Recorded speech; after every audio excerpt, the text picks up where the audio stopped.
दादाजी का पेड़ काटने की कोशिश कर रहे हैं। हाँ भी बताता हूँ इनको।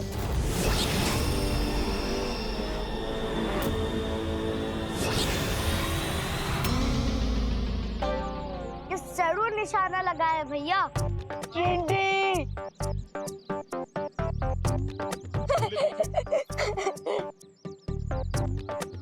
कहाँ गायब हो गए भैया?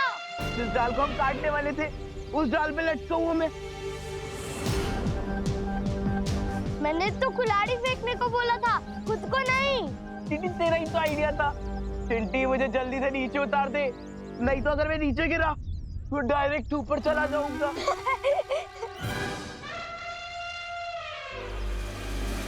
इसका मतलब ये तेरी कारस्तानी थी। चिंटी, मैं कोई क्रेन लेकर थोड़ी ना जो तुम्हारे भाई को यहाँ से लेकर वहाँ टांग दूं। कभी कभी सोचता हूँ इन चिंटू और चेंटी को तिमनासा की गैंग ज्वाइन कर लेना चाहिए। हरकतें और सोच दोनों एकदम सेम टू सेम है।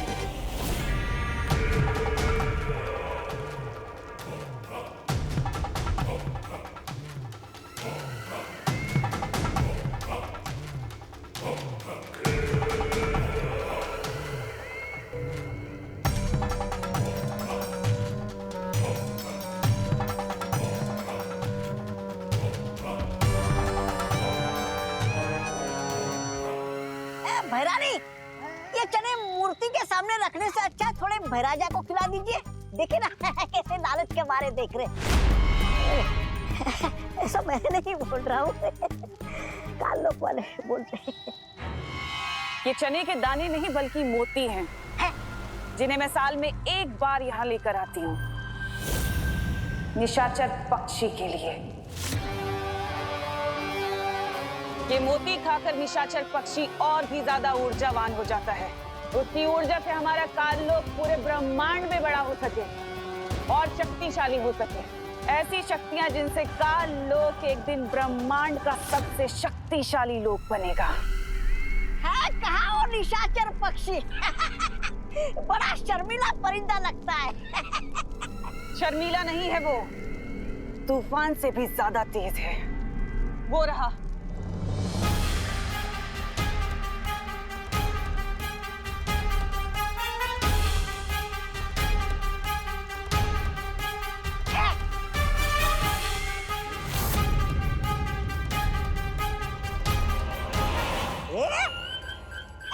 इस परिंदे का नाम तो गोलमाल परिंदा होना चाहिए। कब आया, दाना खाया, निकल गया, दिखाई भी नहीं दिया। छोटी आंखों से नहीं तौबा तौबा, बड़ी आंखों से दिखता है वो देख वो रहा सामने। भैरानी देखिए।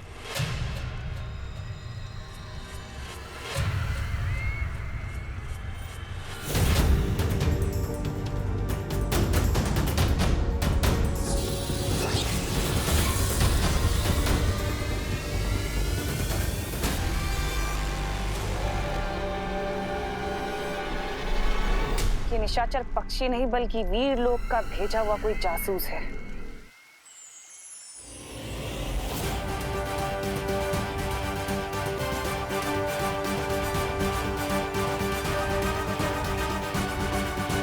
मेरे गुप्तचर ने एक ऐसी चीज का पता लगाया है जिसका इस्तेमाल हम तिमनासा के खिलाफ हथियार की तरह कर सकते हैं।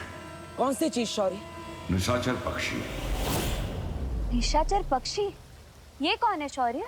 ये एक खास किस्म का पक्षी है जिसे हर साल तिमनासा भोजन देकर खुश रखती है, जिससे तिमनासा के अंदर ऊर्जा और शक्ति बनी रहे। एक पक्षी को भोजन देने से तिमनासा की शक्तियों का क्या संबंध शौर्य? वो कोई आम पक्षी नहीं है वायुपरी। उस पक्षी में तिमनासा की जान बसी हुई है। इसका मतलब कि अगर हमने उस निशाचर पक्षी को मार दिया तो तिमनासा अपने आप मर जाएगी।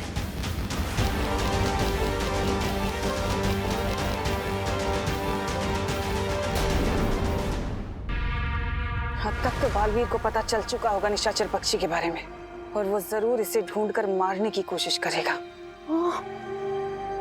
कालपरी,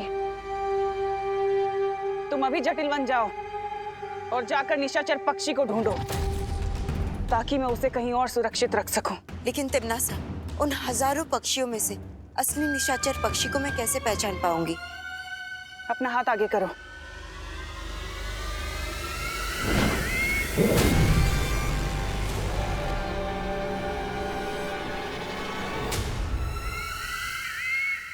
फिक्र मत करो,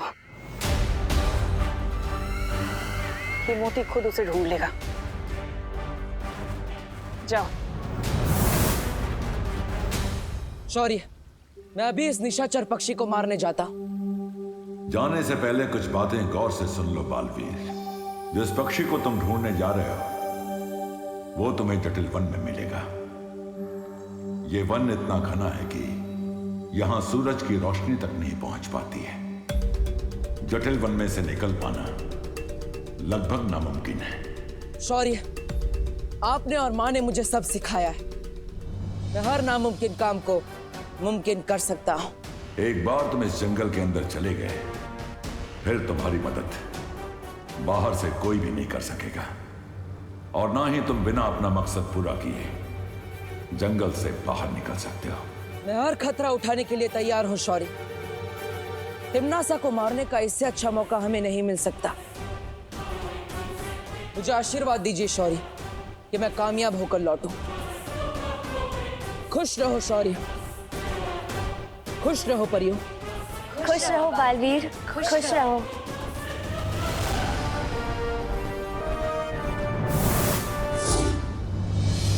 तुम्हें लगता है कालपरी कामयाब हो पाएगी? इस काम के लिए तुम्हें खुद जाना चाहिए था तिम्नासा। सलाह देने के लिए शुक्रिया वहमान, लेकिन उससे पहले मुझे एक बहुत जरूरी काम खत्म करना है। कैसा काम? एक ऐसा काम जिसकी शुरुआत एक पेड़ से होगी। चिंटू को तो पेड़ ने सजा दे दी, अब तुम्हें भी इनसे माफी मांगनी पड़ेगी। ये विवान हवा ने दे। पेड़ क्या कोई टीचर है जो हमें पनिशमेंट देगा? पेड़ पौधे तो टीचर से भी बढ़कर होते हैं, वो हमें ऑक्सीजन देते हैं। अगर पेड़ पौधे नहीं होंगे तो हमें दाल चावल कहाँ से मिलेंगे? दुकान से। तुम ऐसे नहीं समझोगे।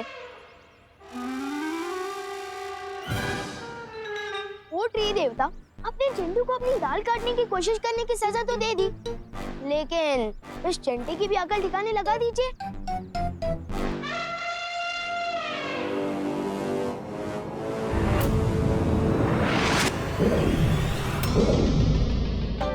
चिंटी भैया, चिंटी, अब कान पकड़ो और सॉरी बोलो। पेड़ जी हमें माफ कर दीजिए। आपकी डाल काटने का मेरा आइडिया नहीं था, ये चिंटी का था। आइडिया जिसका भी हो, कुल्हाड़ी जिसने भी चलाई, लेकिन हमें माफ कर दीजिए पेड़ देवता। प्लीज हमें नीचे उतार दीजिए। हम ऐसे दोबारा नहीं करेंगे। हाँ पेड़ जी, प्लीज माफ कर दीजिए पेड़ जी।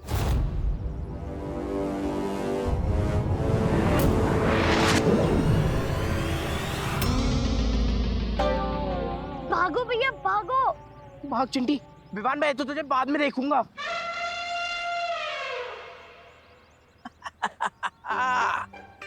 अरे वाह, ये चिंटू चिंटी दोनों दौड़ रहे हैं, जॉगिंग कर रहे हैं, बहुत अच्छे। दादाजी वो सब छोड़िए, पहले मुझे ये बताइए आपने मुझे यहाँ क्यों बुलाया है? ये बताने के लिए कि पेड़ हमारे जीवन में सबसे ज्यादा जरूरी है। वो हवा से कार्बन डाइऑक्साइड खींचते हैं और ऑक्सीजन छोड़ते हैं। और ऑक्सीजन के बिना हम जिंदा नहीं रह सकते, है ना? और इसलिए हमें पेड़ पौधों का ध्यान रखना चाहिए। शाबाश विवान। दादाजी मुझे ये सब पता है, आपने सिर्फ ये बताने के लिए मुझे यहाँ गार्डन में बुलाया? अरे नहीं बेटा, ये तो सब थियरी की बातें हैं, प्रैक्टिकल कोई नहीं करता। मैंने तुम्हें प्रैक्टिकल समझाने के लिए यहाँ बुलाया है। प्रैक्टिकल? ये देखो। बाल्टी? हाँ बेटा, आज नेशनल ट्री डे है, यानी हम दोनों इस गार्डन के सभी पेड़ पौधों को पानी देंगे। तुम उस तरफ जाओ, मैं इस तरफ जाता हूँ। जी दादाजी।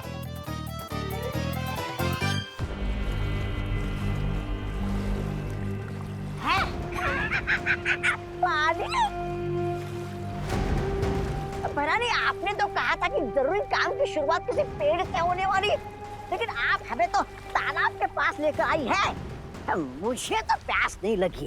राजा, आपको प्यास लगी क्या? नहीं लगी? नहीं लगी।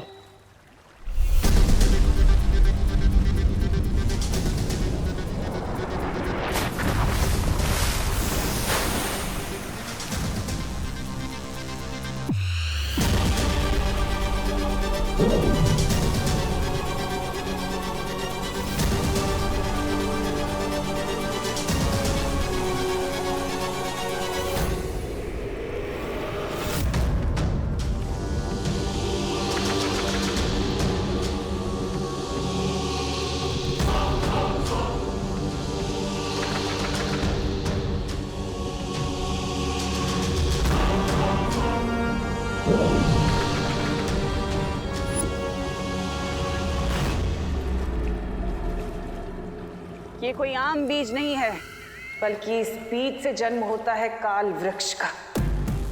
काल वृक्ष? पृथ्वी पर सांस लेने के लिए प्राण वायु की जरूरत पड़ती है, और ये काल वृक्ष सारी प्राण वायु को सोख लेगा और पृथ्वीवासी घुट घुट कर मरेंगे। और फिर बालवीर तुम्हारे आगे घुटने टेकने के लिए मजबूर हो जाएगा। लाओ, ये बीज मुझे दे दो, मैं पृथ्वी पे ला के आता हूँ भी। इतना आसान नहीं है भैमार। इस बीज को मैं, तुम या काल लोक का कोई भी वासी नहीं लगा सकता, बल्कि इस बीज को लगाने के लिए तो एक बच्चे की जरूरत है, एक साफ दिल का बच्चा, अच्छा बच्चा। और ऐसा बच्चा तो हमें सिर्फ पृथ्वी पर ही मिल सकता है।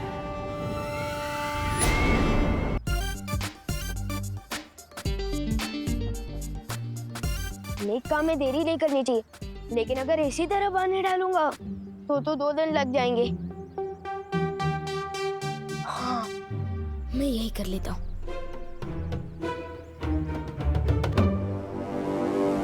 अच्छा है इधर कोई नहीं देख रहा है।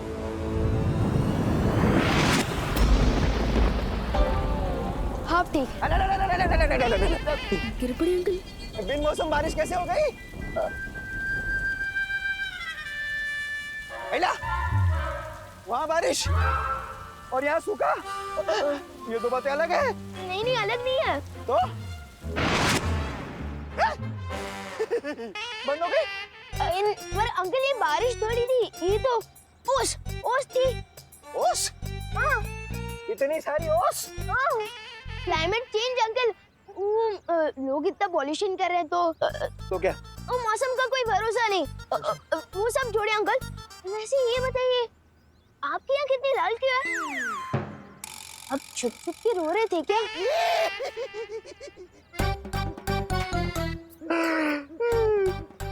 विवान, तू बड़े होकर कमिश्नर बनेगा। ठीक समझा तू, ठीक समझा। मेरी आंखें रो रो के ही लाल हुई है। अब रो क्यों रहे थे? मेरी पद्मिनी आंटी, मतलब तेरी पद्मिनी आंटी, मेरी ताई मेरी शादी तय कर रही है, लेकिन मैं शादी करना नहीं चाहता। क्यों पूछो? क्यों? हाँ, क्योंकि मैं किसी और से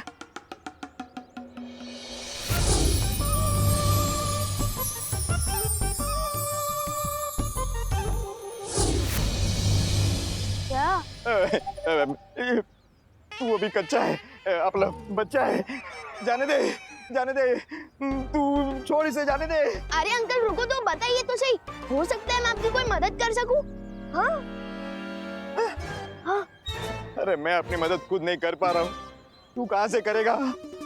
जाने दे बेटा, जाने दे, मुझे अकेला छोड़ दे। अरे गिर पड़े अंकल,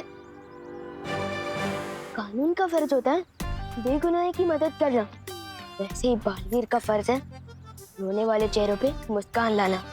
गिर पड़े अंकल, मैं आपकी मदद जरूर करूंगा। गिर पड़े अंकल।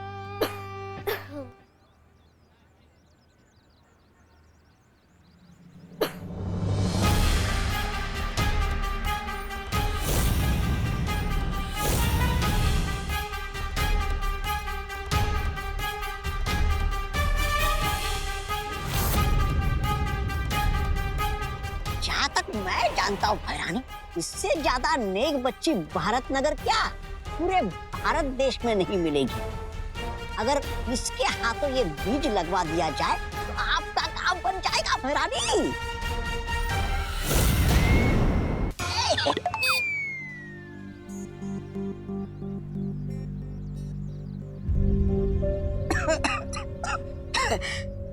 खांसी हो रही है, बहुत प्रदूषण है ना हवा में, लेकिन इसका हल है मेरे पास। ये देखो, खांसी प्रदूषण की वजह से नहीं हो रही है, कल रात को आइसक्रीम खाने की वजह से हो रही है। अब तो क्या हुआ? अब हवा अच्छी होगी तो सबको फायदा होगा ना। ले लो, ले लो। मम्मी ने कहा है किसी अनजान इंसान से कोई गोली या चॉकलेट नहीं लेनी चाहिए। अरे बेटा, ये गोली नहीं है, और ना ही ये कोई चॉकलेट है। ये एक ऐसा बीज है जिसको जमीन में लगाने से जब इससे पौधा उगेगा तो पूरे वातावरण में 3 गुना ज्यादा ऑक्सीजन फैल जाएगी। वाओ, ये तो बहुत ही अच्छी बात है ना?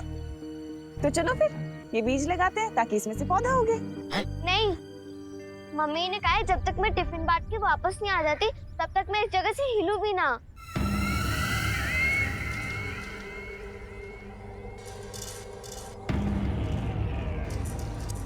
टिफिन बांट के आ जाओ मतलब तुम भी करुणा जी की बेटी तो नहीं? आपको कैसे पता?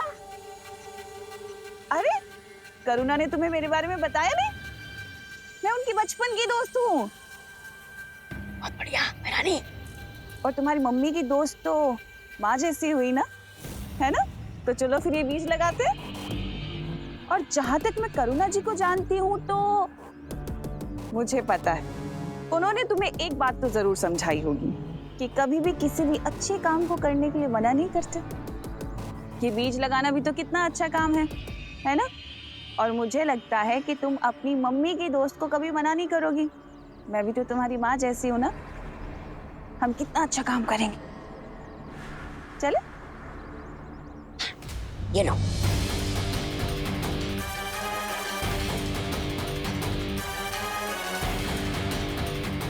ये तो आ गई झांसी में। अब बस इससे पहले कि बालवीर जटिलवन पहुंचे निशाचर पक्षी तक काल परी पहुंच जाए।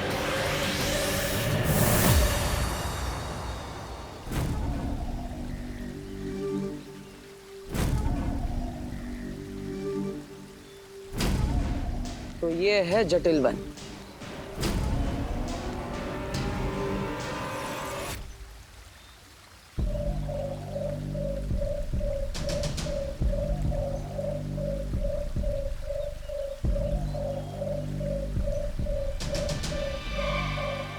कहीं ये पक्षी तो निशाचर पक्षी नहीं? पता लगाने का सिर्फ एक ही तरीका है।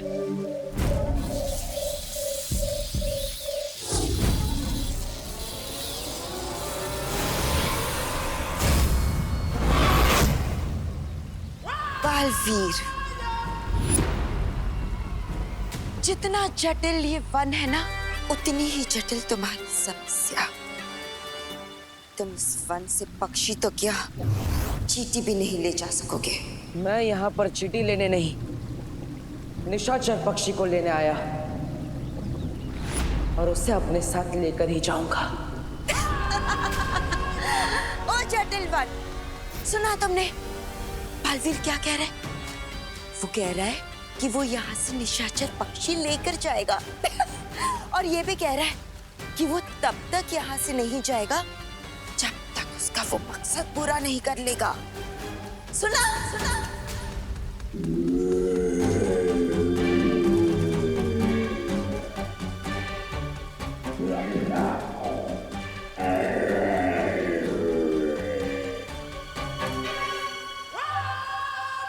बालवीर, जटिल वन का नियम पता है ना तुम्हें?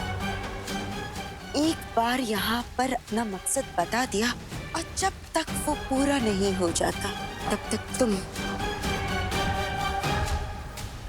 यहाँ से बाहर नहीं जा सकते। इसका मतलब तुम हमेशा के लिए यहाँ कैद हो गए हो। कैद नहीं, शादी तो दो आत्माओं का मिलन है। खरे क्यों जी? सही कह रही हूँ ना मैं? हाँ हाँ हाँ, तुम जो बोलो वो सही है। क्या है, प्रभु का वचन है और शादी तो आत्माओं का मिलन है। खरे खरे है ना? हाँ? खरे है ना? हाँ। कैसी लगी लड़की? हाँ ताई, बता ना। लड़की तो ठीक है, थोड़ी पतली है ना। मेरा मतलब है ये अगर बहू बन के आई तो मेरे पूरे महीने की पगार इसके खाने पीने में चली जाएगी। ताई, सुबह सुबह लौकी का जूस पीने से वजन कम होता है। पक्के दिन ये दो बातें अलग है। ज्यादा नखरे करेगा ना तो शादी नहीं होगी, समझौता होगा, समझे? बहुत ज्यादा बोलता है। हमें लड़की पसंद है। कोमल, ए कोमल, कैसे लगा मेरा भाई? देखो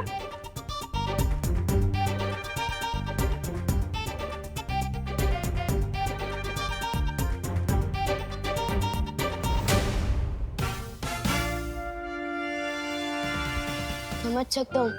मुझे तो जूस भी जबरदस्ती पीना बिल्कुल पसंद नहीं, और यहाँ तो किरपड़ अंकल की जबरदस्ती शादी हो रही है। मुझे कुछ तो करना पड़ेगा।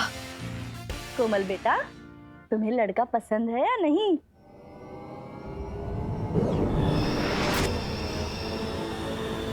हाँ। कोमल, हाँ बोल रही हो तो फिर ना में सर क्यों मिला रही हो? हाँ। क्या बोल रही हो तुम? हाँ बोल रही हो कि ना बोल रही हो? अरे बोला ना हाँ। ना बोलना है तो सीधे सीधे बोलो ना।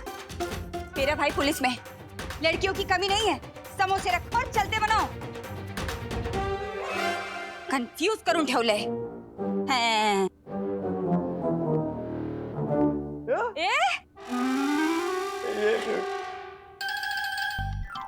यस, आज तो 2 काम अच्छे कर दिए।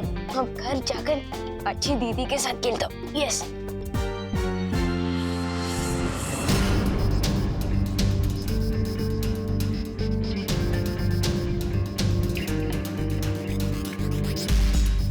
अरे खड़ी क्यों हो? मैं बिना किसी के बोले या बिना किसी से पूछे कोई काम नहीं करती।